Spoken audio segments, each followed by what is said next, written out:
Hey, Tom here from the Run Testers. In this video, I'm going to be doing a comparison of the Nike Vaporfly 4 and the Nike Alphafly 3. Let's have a look at these two carbon plate race shoes. The Nike Alphafly 3 costs £284.99 or $285. It weighs 202 grams or 7.1 ounces for men in a size 8, and the drop is 8mm. The Nike Vaporfly 4 costs £239.99 or $270. It weighs 171 grams or 6 ounces for men in a size 8, and the drop is 6mm. The third version of one of the world's most popular race shoes sees a number of updates. That includes a wider carbon plate to increase stability, a new midsole design that features fully connected ZoomX foam for a smoother ride, and a revamped AtomKnit upper for better lockdown as well as breathability. The Alphafly 3 still has all the elements runners have come to expect from the shoe, including its hallmark dual air zoom units in the forefoot and its impressive notch laces. However, this time it's lighter than the previous version, aiming to provide an even faster ride. Nike has made some big changes in the fourth version of one of the world's most popular race shoes, aiming to focus development on producing a noticeably lighter shoe than its predecessors. That's been achieved by trimming the outsole, midsole and modifying the upper, removing around 5mm of stack height compared to the Vaporfly 3.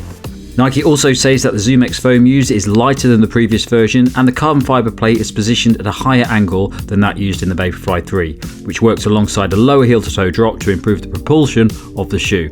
The upper is made from a lightweight engineered mesh with a new reduced sized heel and tongue, and the outsole sees a thinner layer of rubber across the length of the shoe.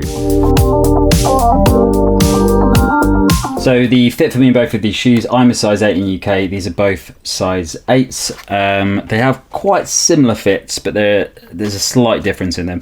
So the Alphafly 3, it's a very restrictive upper. It's very much designed in that Nike style of keeping it as lean as possible. It has this stretchy sort of knit upper, and they can be quite hard to get on. It's got this sort of booty design. It doesn't have a tongue or anything like that. It's all based on this one size shape, and it can be quite hard to get these shoes on. Once they're on, it's very comfortable. It's a little bit stretchy, this upper, so I'd say I've got pretty average width feet. I'm at the limit with this shoe. If my feet are any wider, I might struggle, but it does have a little bit of give in it, which I'm using in this shoe, so I'm pushing a little bit out of it. But I would stay to my UK size 8, but just take into consideration that it's a fairly restrictive shoe, so it really locks down the feet.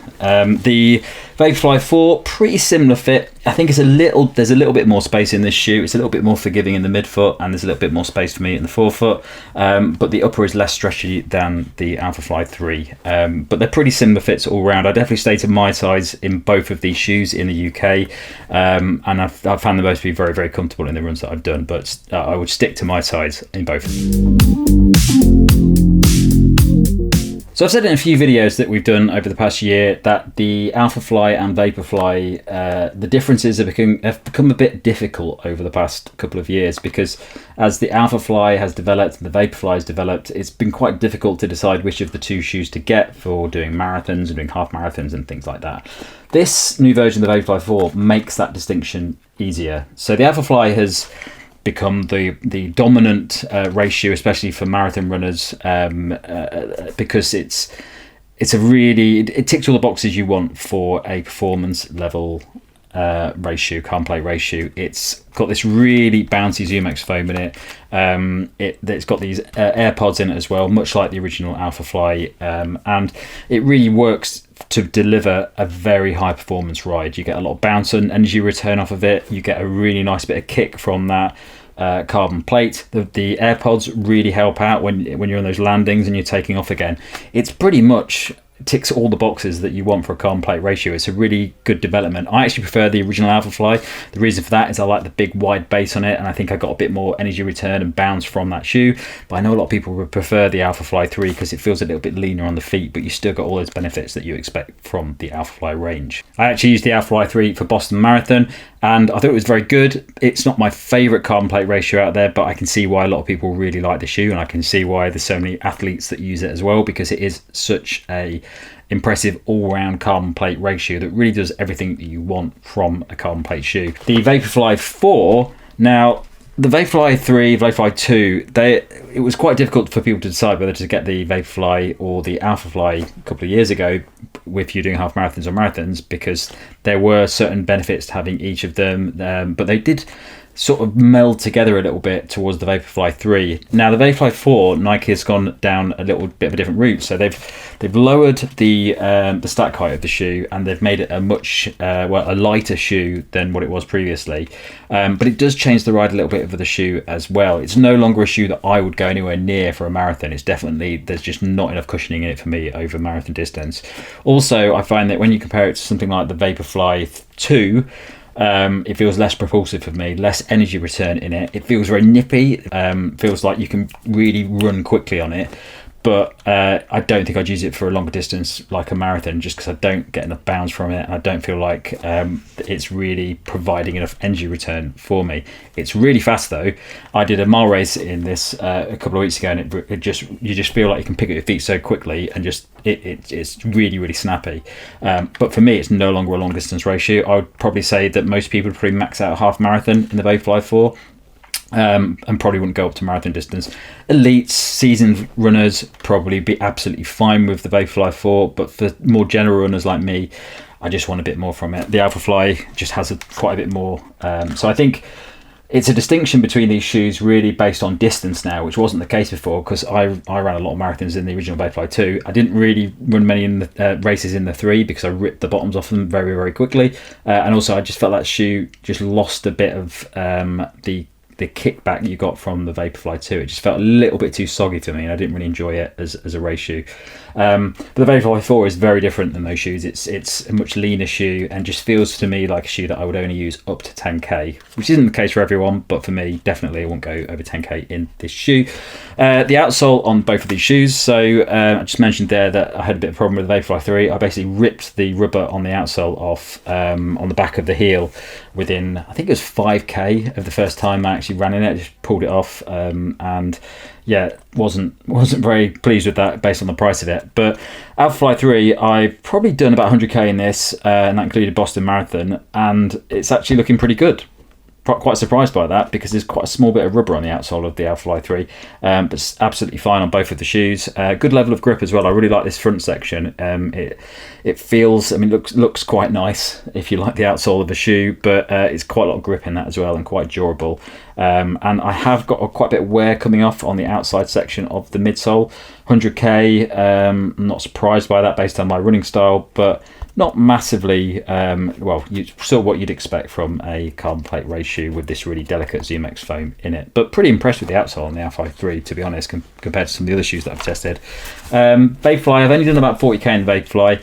That's because, I haven't really ran any long races in it, because I don't really want to do anything over like 10k in this shoe. But similar, over 40k, it's holding up. It's maybe a little bit of a sign of this rubber coming off on the outsole of the shoe, but not too bad. And I really like this rubber section at the front as well. Really good, surprisingly thick layer of rubber on this front section of the shoe, with a good level of grip and tread on it. So pretty impressed with the outsole on both of these shoes for carbon plate race shoes.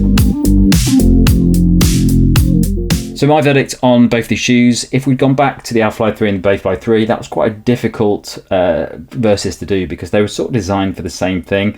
Alphafly 3 was better than the Vaporfly 3, but the actual usage of them was quite comparable. Now this becomes a lot easier, because I don't think these are aiming to do the same things anymore. The Alphafly is pretty much your marathon shoe, half marathon shoe, your long distance shoe. It's designed for energy return, propulsiveness. It's designed for efficiencies over running longer distances, which is why it's so popular in marathons. And it's a great all-round shoe when it comes to carbon plate races. And also, it's pretty much, you can use it for any race. I used to use the Alphafly. It's probably my favourite 5k shoe, and probably one of my favourite marathon shoes. The Alphafly 3 is very similar. It's a shoe that you can use for any distance, and be very, very happy with it. Vaporfly 4, I think, is a shoe now that is much more focused on those shorter distance for the majority of people. So when I say short distance, I'm talking 5k, 10k, half marathon at a push if you don't want loads of cushioning in your shoes. And I know that if we were looking at 5 years ago, this would have a pretty high level of cushioning in it in comparison to lots of other race shoes out there. But that's not the case these days. People are now used to having a lot more cushioning in their shoes as the stacks get higher. But the Vaporfly 4 is going the other way. So I definitely feel that doing that mile race, doing a park run in it, it feels fast. It feels really nippy, it feels light on the feet. You can barely feel like you've got anything on your feet. But equally, you lose a lot of that energy return and that bounce and propulsion that you get from a bigger shoe like the Alphafly 3. So it's a pretty easy one for me. I mean, it's purely down to the running style that you're doing. But I think all in all, the Alphafly 3 is just a better all-round shoe. It can just do everything for me. And if you were to say, I've got to go and do a 5K PB tomorrow, I would pick the Alphafly 3 just because I still want that bounce and I still want that propulsiveness from my short distance racing shoes as I do with my long distance racing shoes. But I do think that Vaporfly, there is a place for the Vaporfly 4, but I think there's a specific use case for it now, whereas previously people used to use that shoe, especially the 1 and the 2, for every distance, and you'd see it at the start line of all these races, and now it's mainly the Alphafly for a lot of those races. I can't imagine the Vaporfly 4 is going to crop up anywhere near as much for anything over 10k, just because it's a little bit of a leaner shoe and you don't get as much from it. The only thing that does complicate this a little bit is the existence of the Streakfly. Now, I've never tested the Streakfly, which is a shoe designed for short distances, so we're talking like 5k distance up to 10k distance.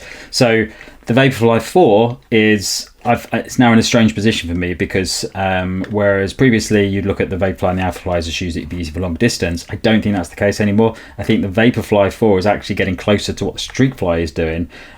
So it's a little bit of a confusing one if you're thinking about getting a shoe purely for a 5k or up to 10k race distance. But I haven't tested it, so hopefully one of the other guys will have a chance to do that at some point. Okay, that's it from me on this versus of the Alphafly 3 and the Vaporfly 4. Thanks a lot for watching. Don't forget to like, subscribe and click that little bell. And if you're going to catch them below, you can find a link to our podcast, which comes out a couple of times each month. Thanks a lot for watching. Catch you next time.